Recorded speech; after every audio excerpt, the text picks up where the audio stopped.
Halo semuanya, Assalamualaikum warahmatullahi wabarakatuh.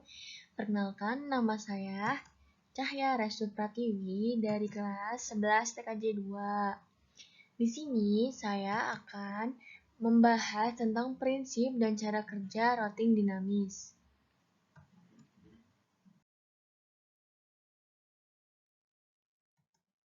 Prinsip dan cara kerja routing.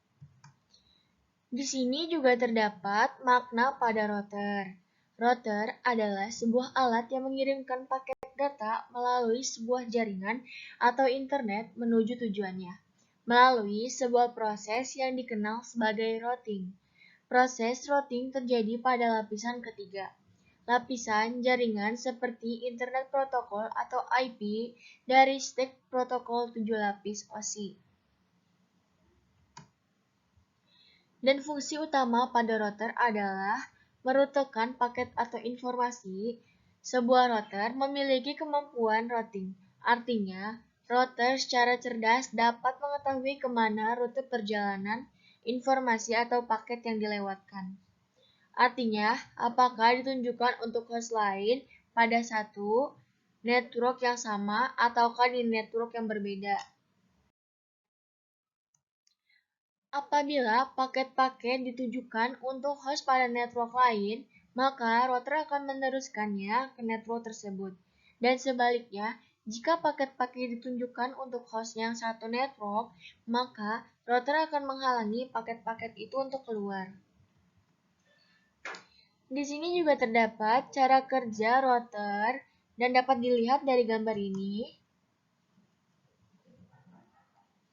Ya, pada gambar di samping, terdapat dua buah network yang saling terhubung dengan sebuah router.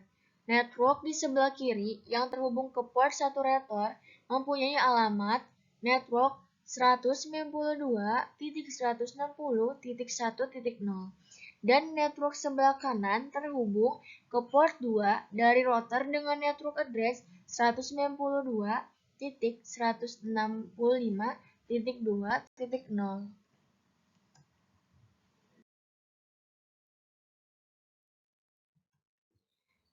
Komputer A mengirim data ke komputer C, maka tidak akan meneruskan data tersebut ke network lain. Dan begitu pula, jika komputer F mengirim data ke E, router tidak akan meneruskan paket data ke network lain. Dan barulah, ketika komputer F mengirimkan data ke komputer B, maka router akan meneruskan paket data tersebut ke komputer B.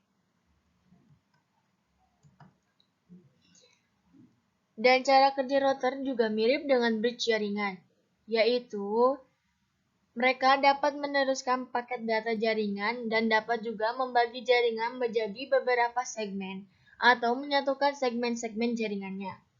Dan akan tetapi, router berjalan pada lapisan ketiga pada model OSI, lapisan jaringan, dan menggunakan skema pengalamatan yang digunakan pada lapisan itu, seperti halnya alamat IP. Sementara itu, bridge jaringan berjalan pada lapisan kedua pada model OSI, lapisan data link, dan menggunakan skema pengalamatan yang digunakan pada lapisan itu sendiri, yakni match address. Dan router digunakan untuk menghubungkan segmen-segmen jaringan yang menjalankan protokol jaringan yang berbeda. Seperti halnya untuk menghubungkan segmen jaringan IP dengan segmen jaringan IPX.